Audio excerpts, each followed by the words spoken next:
Eto nga ay mga bagong pisa na pawikan at ngayong araw nga sila ay papakawalan. Kaya naman tara mga bishi, samahan nyo nga ako dahil sobrang amazing nilang pagmasdan. Hello mga bishi!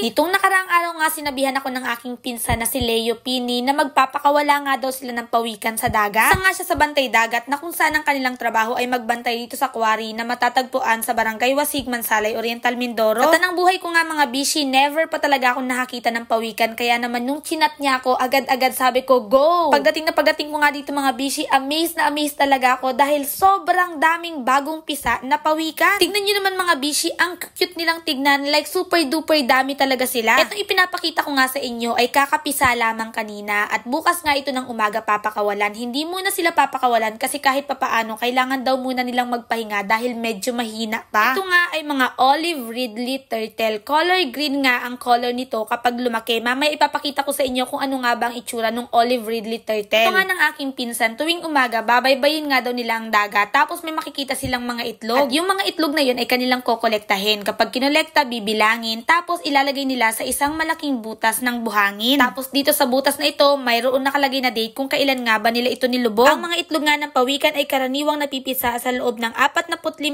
hanggang 70 araw. Pero naman daw mga palatandaan kapag ito ay mapipisa na, kapag yung buhangin ay bumitak na, tapos parang medyo bumaba na yung buhangin, ibig sabihin malapit nang mapisa yung mga itlog sa loob. Katulad na lang nito mga pisyo, tingnan nyo, mayroon na siyang bitak, ibig sabihin malapit na daw mapisa yung mga itlog na nakalagay dyan sa loob. Pag napisa na nga daw ang mga itlog ng pawikan, ganito na ang kanya magiging itsura. Nung pinakang shell niya, para siyang luno na itlog. Sobrang lambot niya, like parang luno talaga na itlog. Astig talaga mga bishi. Sobrang amazed na amazed talaga ako. Ito nga yung iba't ibang species ng ating marine turtles. Merong olive ridley, merong hawksbill, at kung ano-ano pa. O diba, ang gaganda. Yung pinakita ko nga sa inyo kanina mga bishi, yun yung olive. At ang papakawalan naman ngayong araw ay ang hawksbill turtle. Sabi nga ng aking pinsan, nasa 106 piraso ng pawikan ang kanilang papakawalan ngayong araw. Kaya nga muna ito sa planggana, tapos isa-isa siyang ibababa sa buhangin. Ahayaan na nga silang maglakad hanggang sa sila ay maabot ng tubig dagat. Mayroon nga din kaming ibang kasama, sina sir, sila nga pala kasalukuyang nagja-jogging. Nasaktuhan nga nila na magpapakawala ng pawikan, kaya naman nung magbababa na, kami nga ay nakisali-sali din. Tignan nyo naman mga bishi, abang cute talaga ng mga pawikan, ang liliit lang talaga nila. Habang ito nga ay hinahawakan ko, dahan-dahan lang mga bishi kasi nakakatakot, baka baga sila masaktan or kaya naman mabalian. Tapos sobrang sarap sa feeling, sobrang amazing. First time ko nga lang makakita ng baby pawikan at first time ko nga lang din maranasan na magpalayat nito sa dagat. Yung tipong nakikita mo sila na unti-unti pumupunta dun sa may tubig. Tapos kapag natangay na sila ng tubig, lulutang na lang sila tapos lalangoy. Sobrang amazing talaga mga bishi, nakakatuwa. Alam niyo ba mga bishi, ang liit-liit pa lang nila pero ang laki na ng laban nila sa buhay. Kanina lang nakasilip pa lang sila mula sa itlog tapos ngayon heto na sila ready nang harapin ang dagat. Cute nilang panoorin habang gumagapang sa buhangin pero grabe, hindi pala biro yung journey nila. Ayun kasi sa aking nabasa, sa dami nila ngayon, iilan na lang talaga ang makakaligtas hanggang pagtanda. Ngayon ko nga lang din nalaman na marami palang panganib silang kinakaharap. May mga ibon sa ere, may mga isda sa ilalim ng tubig, tapos may mga tao pang minsan di alam ang ginagawa, nasisira yung tirahan nila. At alam nyo ba ang pinaka-amazing sa lahat? Sila pala yung tumutulong na panatilihing malinis ang ating karagatan. Sila sa jellyfish, kaya kung wala sila baka mas dumami pa yung mga nakakatakot na dikya, kaya sobrang importante nilang alagaan. Pinapanood ko sila ngayon, naiisip ko na sana kahit isa sa kanila bumalik balang araw dito bilang isang malaking pawikan. Handa na namang maglagay ng sarili niyang mga itlog. Hindi naman ganun katagal ang pagpapakawala ng pawikan. Saglit lang talaga siya mga bishi kasi medyo mabilis din naman silang pumunta sa dagat. Bago ko nga tapusin ang vlog na to, gusto ko lang i-shoutout ang lahat ng mga bantay dagat, sea turtle dito sa bayan ng Mansalay, Oriental, Mindoro. At syempre, salamat nga din sa aking pinsan na si Leo dahil sinabihan nga niya ako na magpapakawala ng pawikan ngayong araw. O,